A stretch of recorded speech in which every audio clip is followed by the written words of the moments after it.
Hi everyone, we're the Rebel Crows with your host, Athena Silver. I'm Anja River. Welcome to the Rebel Crow Psychic Show. Tonight we are talking about the mysteries of the Giza Pyramids in Egypt and ancient Egyptian spirituality. The overall purpose of the pyramids themselves are still being debated and disagreed upon even today. Some people say that it's a tomb for kings and pharaohs. Other people see it as a resurrection machine and immortality maker. So other people see it as an astrological observatory. So tonight we are going to talk about all of the theories that are flying around and what archaeologists believe and everybody else. Stick with us. We'll be right back.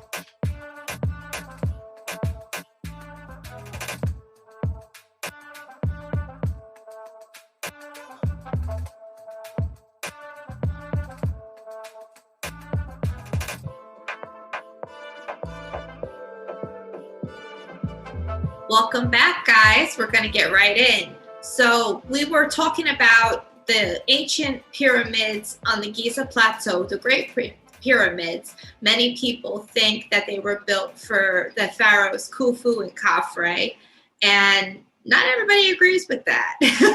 Yeah, so I don't. What do you think that these pyramids are used for? I'll tell you my theory, but you go first.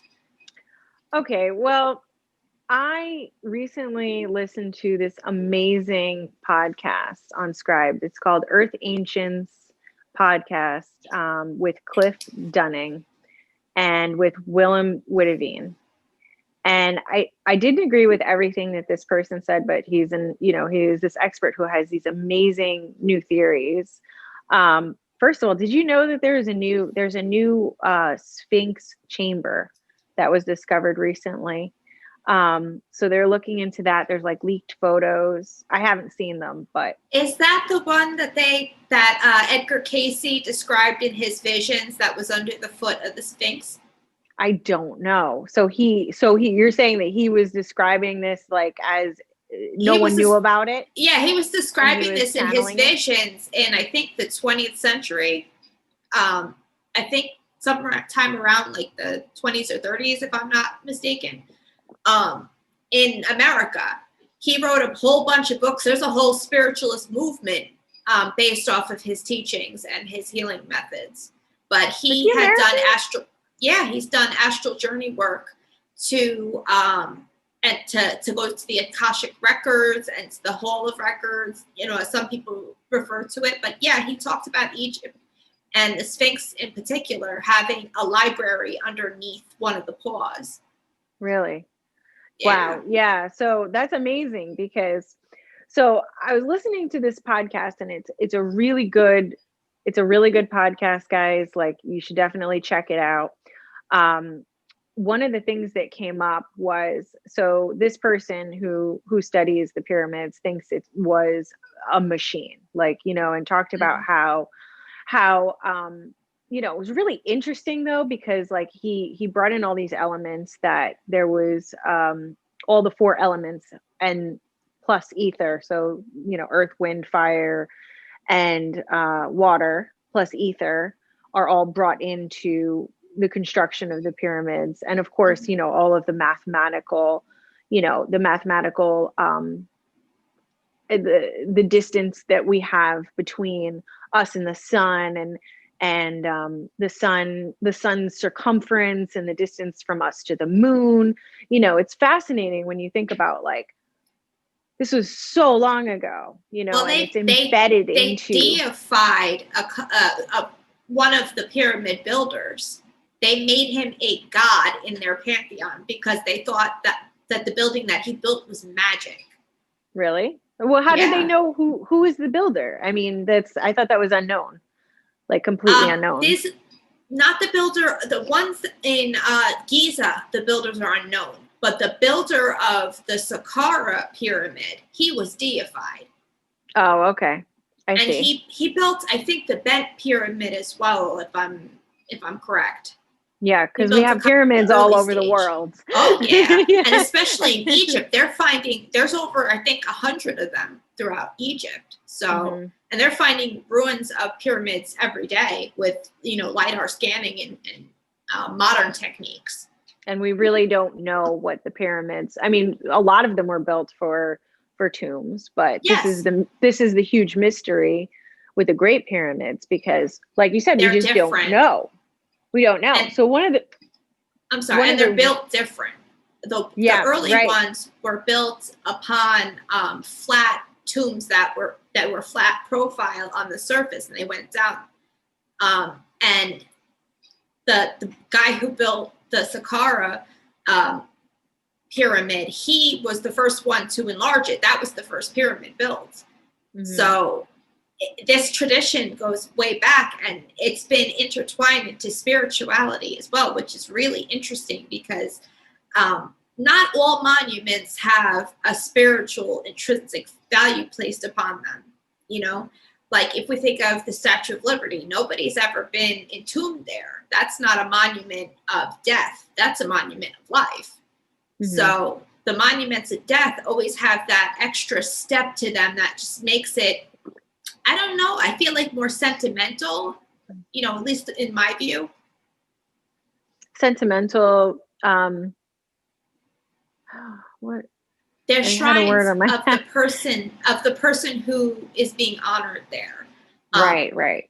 They become temples, that there were places in a lot of these, the tombs that were laid out, whether they were tombs underneath the ground or whether they were pyramids, people made offerings to the pharaoh or to their family member to keep their memory alive.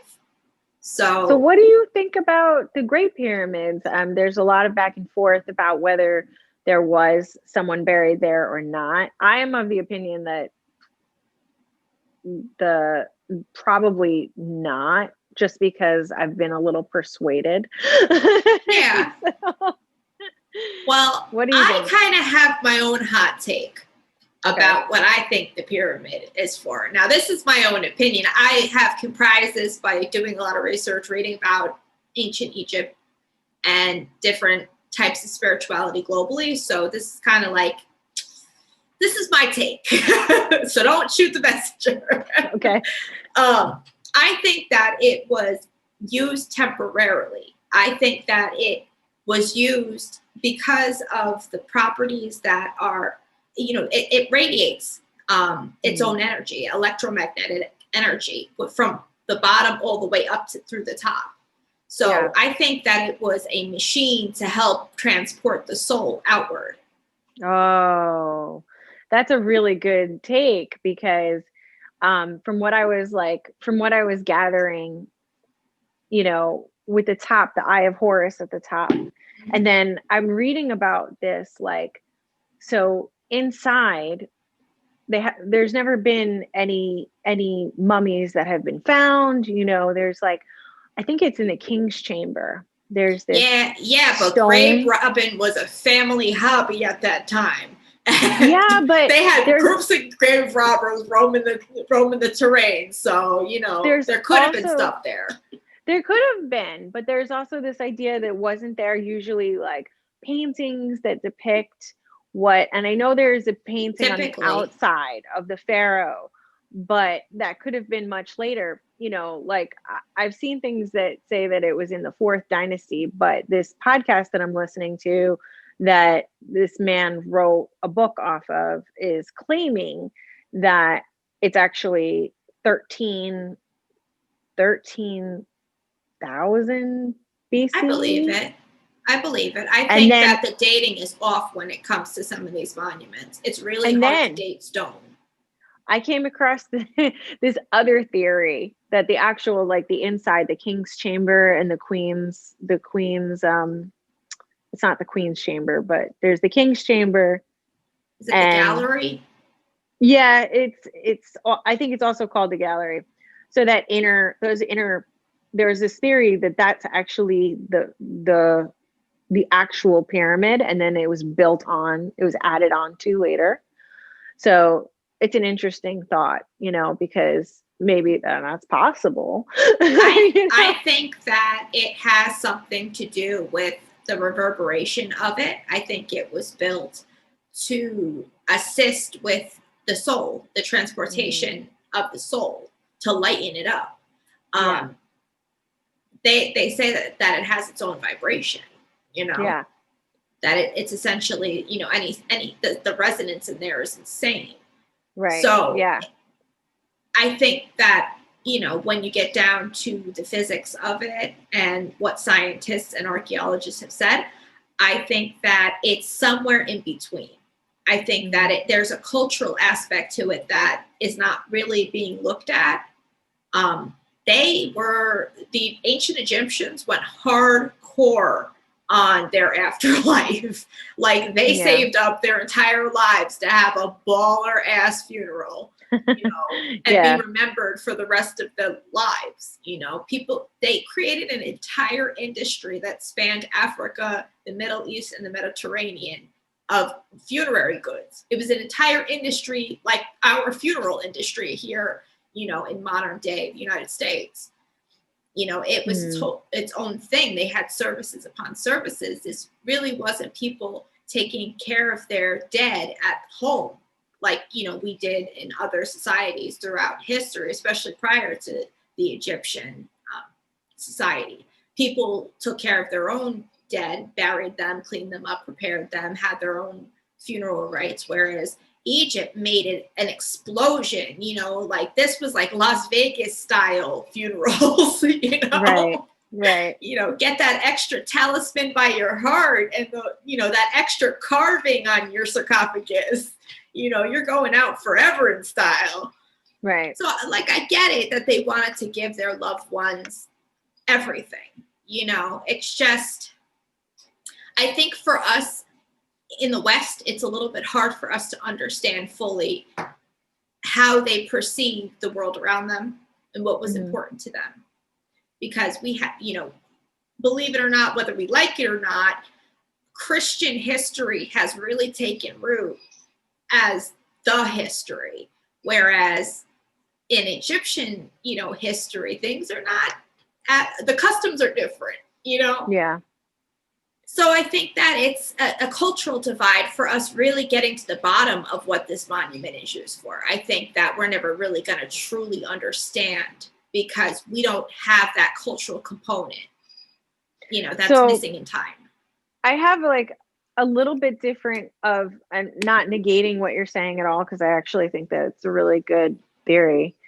But thinking about like pivoting away to some of the mathematics and the actual, the astronomy of it and how advanced it was, and to the point where like some of these chamber like outlets, I don't know what they're called, these chamber outlets are pointed perfectly towards certain stars in the sky. Oh, yeah. And then you have the pie that's like embedded in there, and there's like I said before, like the circumference of the sun. And isn't it placed pretty close to the equator, like on the equator?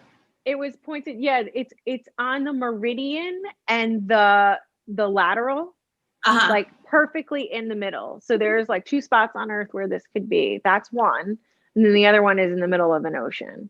So it's like perfectly centered in the middle of this meridian and I think lateral or that's what blows my mind, just the amount of sheer intelligence and information that has been lost that we don't know just based on what we do know about them. Yeah, right. And so you're thinking like, okay, how could this possibly have been done? Yeah, it doesn't add up. One of the wildest theories I heard, and I love it because I'm totally into this, is that it wasn't built by aliens, it was built by humans in the future from the past. So it's like taking on, right? Isn't that crazy? I love it. Oh, I've heard, I have another crazy one for you in a second. So maybe, I mean, I don't fully get it. I want to like dive into it for the next 6 months, but it's talking about like circular time or, like nonlinear time, so, and and how in this theory that this is a love letter and also an instructional guide to the humans of the future of the past. So I'm like, I love that theory so much. I'm like, that's it. That's it. That's it.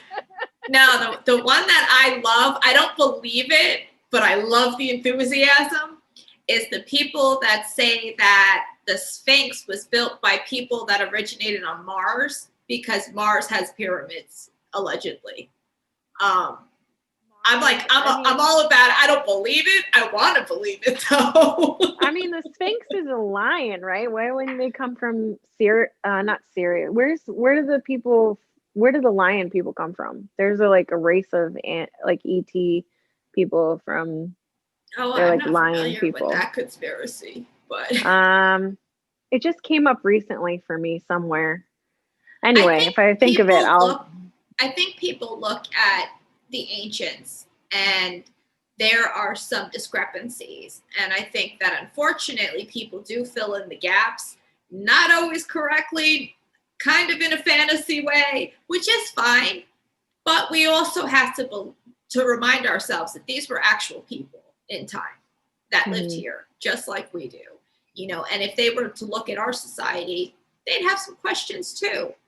I know I would. It's been said that we would not be able to build the pyramids today the way that they were built before. So that brings a whole set of new questions. Like, did we get knocked out? Did we have to start all over again? What happened there? That brings up all these questions about our history and what happened, Well, I think that a couple things happen. I think that our global knowledge has been knocked out a couple of times in history. I think that with the tsunami that hit Crete, took out a lot of the knowledge that came out of ancient Greece. That, this is before Mount Olympus. This is back, with the Minotaur and all of that. I think that when Rome ceased to exist, the Roman Empire, that we went into the Dark Ages. We lost an entire amount of knowledge.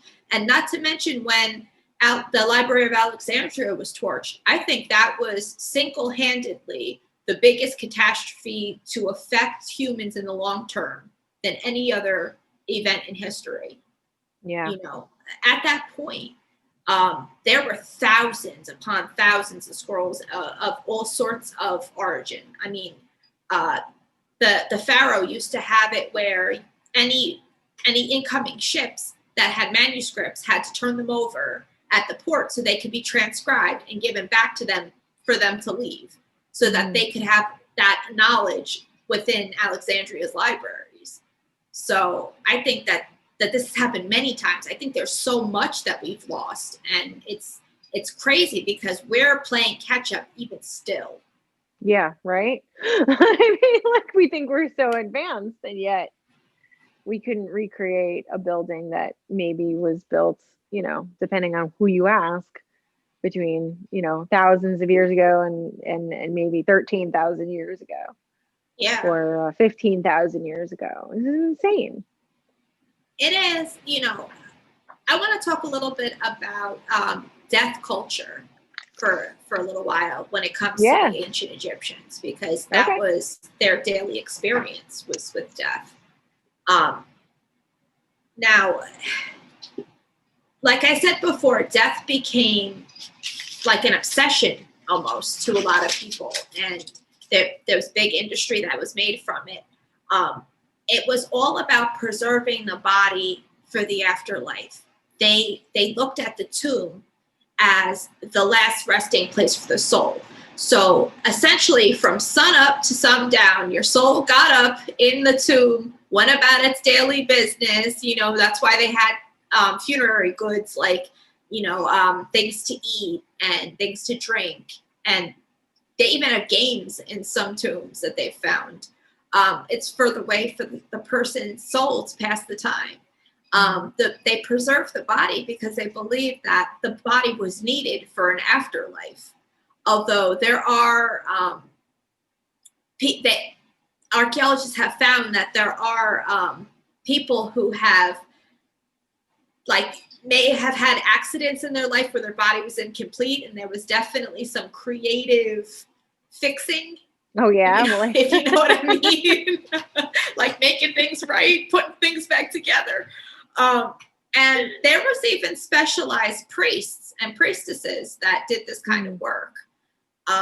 These were high status people, because what they were doing was shepherding people to their ideal afterlife. Life in ancient Egypt was rough. It was hard. It was dirty. It was, people didn't really live past 40. You were considered elderly at like 35. We would be like old hens, in ancient Egyptian style. We would be grandmothers. So it's interesting because, they put so much of their energy into making that afterlife perfect, spending the right amount, getting the right kind of materials, planning it out years and years in advance. They say that the pharaohs would go, and the minute they took their throne, would instantly start planning their tombs. So it was very much like a circle of life type of thing. But so not everybody got to have this like elaborate funerary, right? They had different levels of it. They had the regular peasant people. They had the, noble people. They had like the skilled craft people, the merchants, the rich people. Then they had the pharaohs, so they had them in a way where it was like, certain levels. Like you had this kind of pay rate grade, you could afford this kind of funeral. Yeah, you have a builder's grade funeral. Yeah, well, it turned into that at one point. Like, which kind of funeral you want for your wife? You want A, B, or C? Right. Like it became that way.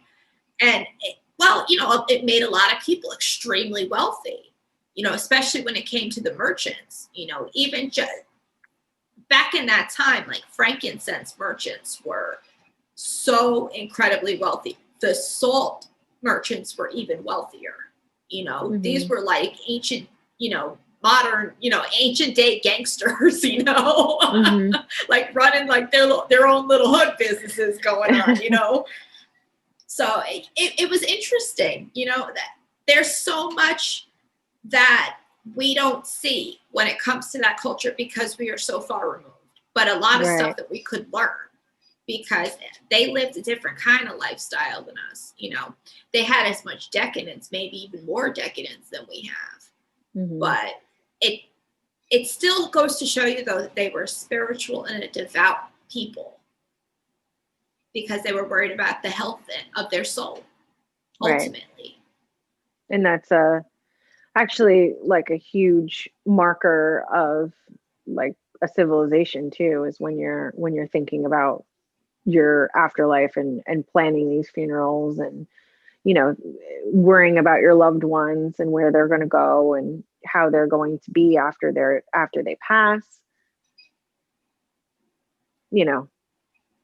But they even went as far to build chapels in a lot of these tombs, and obviously in the more affluent tombs.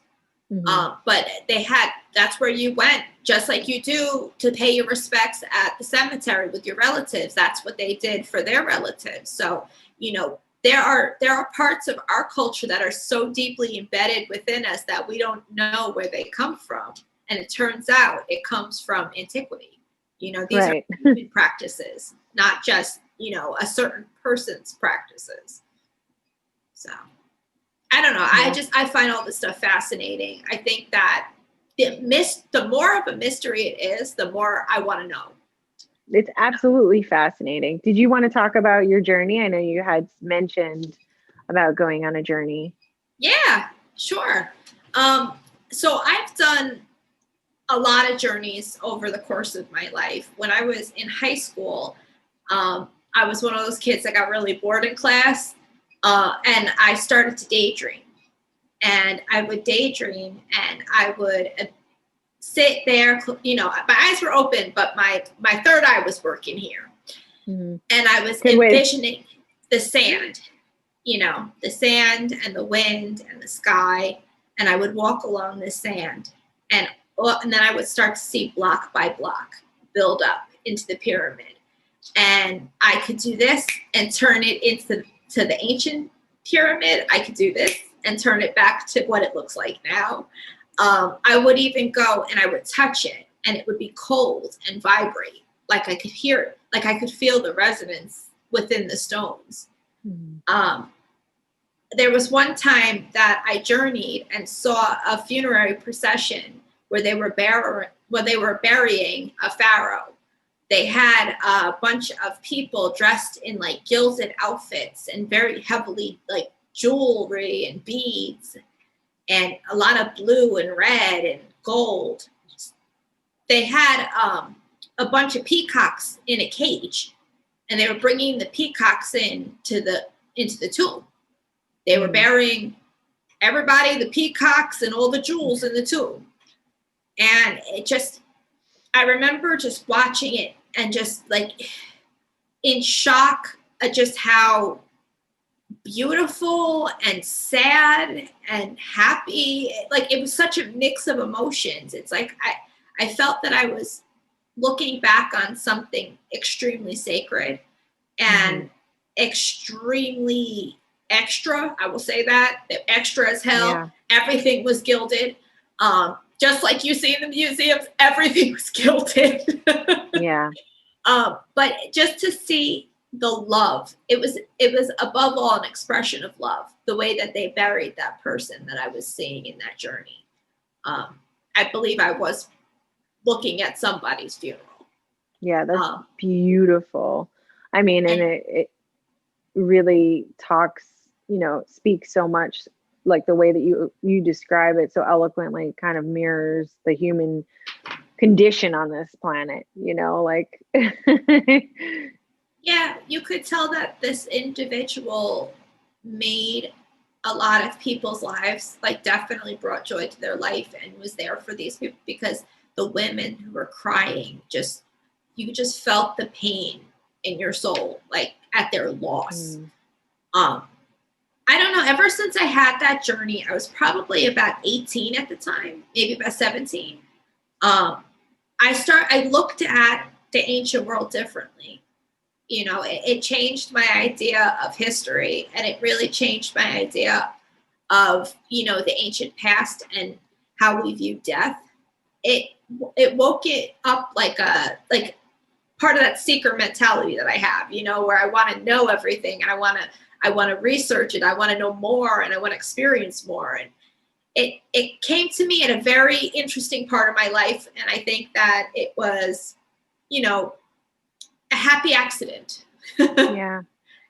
Well, you and I are both called, by, you're a devotee of Santa Muerte, and it makes sense. You're a death worker in that way. I don't know if that's what you would call it, but, we're very drawn to death. And can I tell you about the one that I went on a journey the other day and actually got brought to a pyramid, and I had no intention. This was before we were even like putting things together for this episode. So I thought it was really crazy. Yeah, I'd love to hear.